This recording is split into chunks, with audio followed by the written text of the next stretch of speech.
Hello everyone, I am Sugar Sir here and welcome back to a new video of Engineer Education India. I am your biology mentor and your personal mentor for NEET. तो आज हम लोग cilia और flagella and centrosome और centriole के बारे में बात करेंगे। सबसे पहले मैं ये बात बता दूं कि सिलिया और फ्लैजेला होता क्या है। देखो, सिलिया एंड फ्लैजेला ये दोनों ही स्ट्रक्चर, इसके अंदर जो सिलिया है वो हेयर लाइक ग्रोथ होता है और फ्लैजेला लंबा होता है और जो मूवमेंट या फिर मूव करने में या फिर लोकोमोशन में हेल्प करता है। तो इसका अल्ट्रा स्ट्रक्चर अभी हम लोग एनसीईआरटी से पढ़ेंगे। तो चलो पढ़ना चालू करते हैं। सीलिया सिंगुलर में सीलियम, फ्लैजेला सिंगुलर में फ्लैजेलम और हेयर लाइक आउटग्रोथ्स। कैसा होता है? Hair like outgrowths. ठीक है। ऑफ द सेल मेम्ब्रेन, किसका आउटग्रोथ होता है? सेल मेम्ब्रेन का आउटग्रोथ होता है। सीलिया आर स्मॉल स्ट्रक्चर्स, मैंने बोला था कि स्मॉल होगा सीलिया, which work like oats causing the movement of either the cell or the surrounding fluid। यानी कि सेल को मूव करवाएगा या फिर सराउंडिंग फ्लूइड को मूव करवाएगा, जिसकी वजह से अल्टीमेटली सेल भी मूव होगा। Flagella are comparatively longer. फ्लैजेला कैसा होता है? लॉन्गर होता है and responsible for cell movement, मतलब ये सेल को मूव करवाएगा। The prokaryotic bacteria also possess flagella, but these are structurally different from that of eukaryotic flagella। मतलब eukaryotic flagella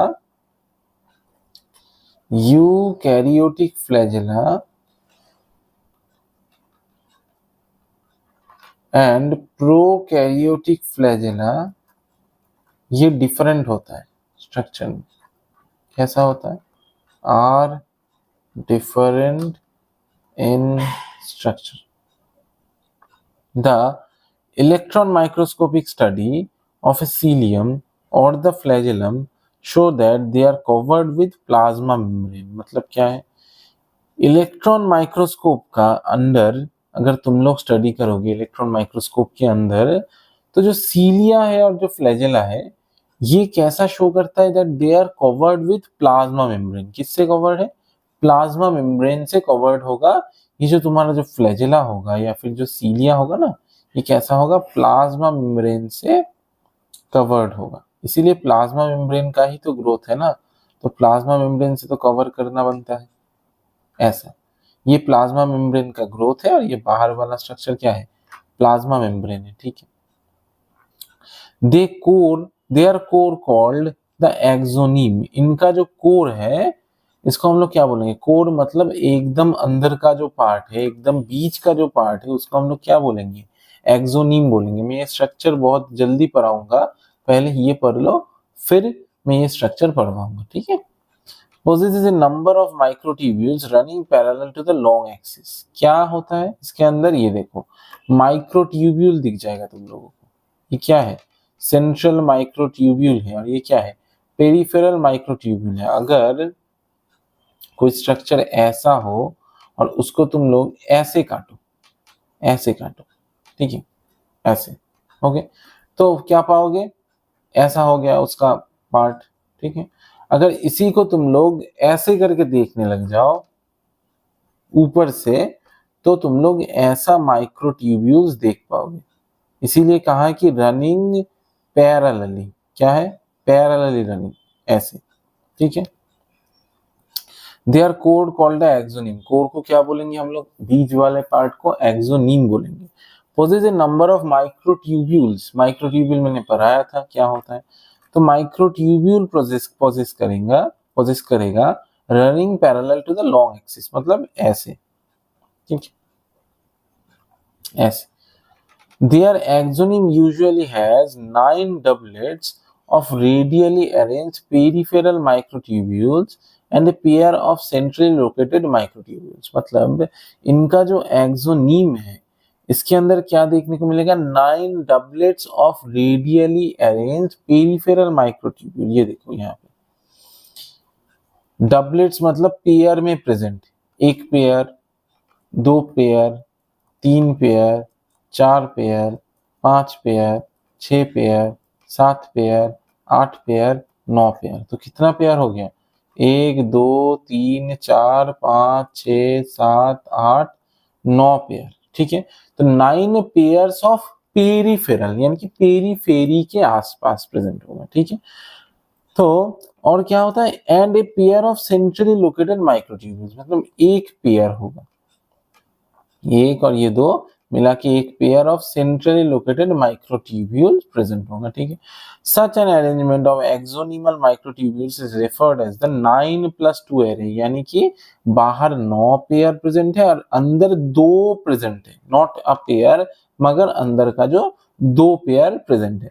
the central tubules are connected by bridges and is also enclosed by a central sheath which is connected to one of the tubules of each peripheral doublets by a radial spike, यानी कि central tubule जो है वो किससे मतलब किसके connected है, देखो यहाँ पे तुम लोगों को दिया हुआ रहेगा, एक सेकेंड मैं एक बार पढ़ के तुम लोगों को फिर समझाता हूँ।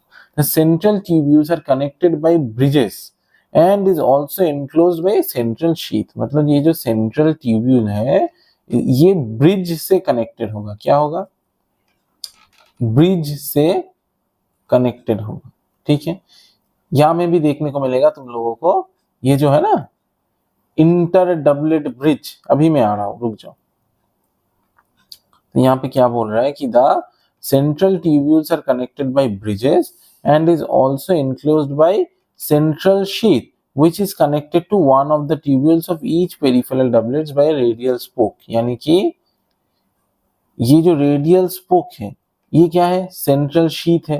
तो ये जो एक सेकेंड थोड़ा ये चेंज कर लो, तो यहाँ पे देख लो ये जो देख पा रहे हो ये स्ट्रक्चर ये किससे कनेक्टेड है, ब्रिज से कनेक्टेड है, इसके बीच में ब्रिज है ऐसा, और इसके आसपास क्या है, सेंट्रल शीथ बोलते हैं हम इसको, सेंट्रल शीथ इज प्रेजेंट, ठीक है।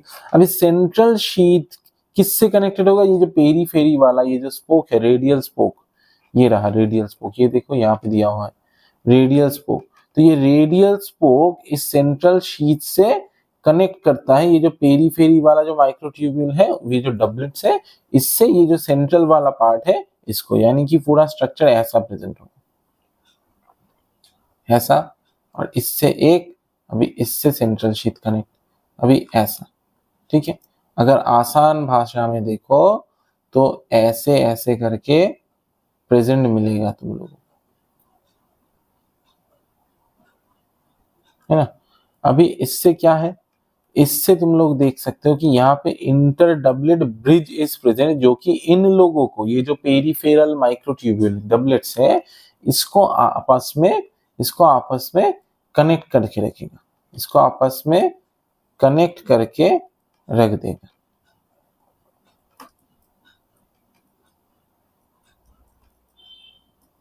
ठीक है। इसको आपस में ऐसे कनेक्ट करके रखेगा, okay.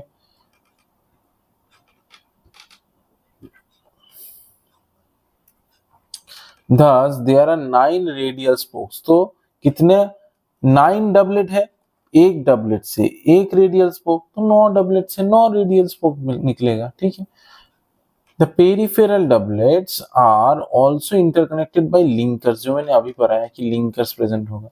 Both the cilium and flagellum emerge from centriole-like structure called the basal bodies, मतलब ये जो दोनों सीलिया और फ्लैजेला हैं ये दोनों ही emerge from centriole-like structure called the basal bodies, मतलब ये दोनों ही सेंट्रियोल जैसा दिखने वाला एक स्ट्रक्चर से निकलेगा जिसको हम लोग क्या बोलेंगे, बेसल बॉडी बोलेंगे, ठीक है। सीलिया निकलता कहां से है, बेसल बॉडी से। अभी हम लोग सेंट्रोजोम एंड सेंट्रियोल के बारे में पढ़ेंगे जो कि नियरली सिमिलर है इसके स्ट्रक्चर से, ठीक है। Centrosome is an organelle usually containing 2 cylindrical structures called centrioles, यानी कि सेंट्रोजोम के अंदर 2 cylindrical structure देखने को मिलेगा जिसको हम लोग क्या बोलेंगे, सेंट्रियोल बोलेंगे, है ना। They are surrounded by amorphous pericentriolar materials, मतलब amorphous का मतलब क्या होता है, amorphous solid, amorphous का मतलब होता है कि amorphous का मतलब ये होता है कि जिसको तुम लोग मतलब एक अजीब सा, है ना, मतलब कोई क्लियर सा स्ट्रक्चर नहीं होगा, ठीक है। एमोर्फस पेरीसेंट्रियोलर मटेरियल, मतलब सेंट्रोजोम के पेरीफेरी में प्रेजेंट, सेंट्रोजोम के पेरीफेरी में प्रेजेंट कुछ ऐसा मटेरियल होगा जो कि एमोर्फस होगा, ठीक है, मतलब कोई शेप नहीं होगा, ठीक है। ऐसा मटेरियल से सेंट्रोजोम centriole surround करेगा। Both the centrioles in a centrosome lie perpendicular to each other, मतलब एक दूसरे के परपेंडिकुलर लाई करेगा, 90 डिग्री इसके बीच का एंगल होगा। in which each has an organization like cartwheel, जिसके अंदर cartwheel, मैंने बोला था ना कि चक्के जैसा दिखने वाला, देखो यहाँ पे भी ऐसा ही है, चक्के जैसा दिखने वाला एक स्ट्रक्चर प्रेजेंट होगा, ठीक है। They are made up of 9 evenly spaced peripheral fibers of tubulin protein, देखा यहाँ पे 9 evenly spaced, मतलब 9 ऐसा evenly spaced पेरीफेरल, मतलब पेरीफेरी में प्रेजेंट 1 2 3 4 5 6 7 8 और एक 9, ठीक है, पेरीफेरी पे प्रेजेंट होगा और इवनली स्पेस्ड होगा, मतलब एक दूसरे में जो स्पेस है वो इवन होगा, ऑड नहीं होगा, ठीक है।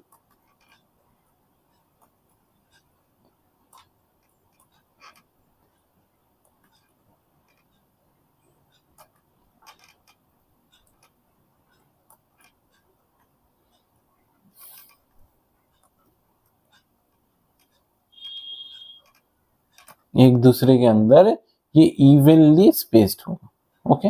मैंने ये इवनली स्पेस जितना मुझसे हो सका मैंने बना दिया, ठीक है। तो ऐसा देखने को मिलेगा जो कि किससे बना होगा, evenly spaced peripheral fibrils of tubulin protein, मतलब जिससे ट्यूब बनता हो उस तरीके की प्रोटीन को हम लोग क्या बोलेंगे, ट्यूब्यूलिन प्रोटीन बोलेंगे, ठीक है।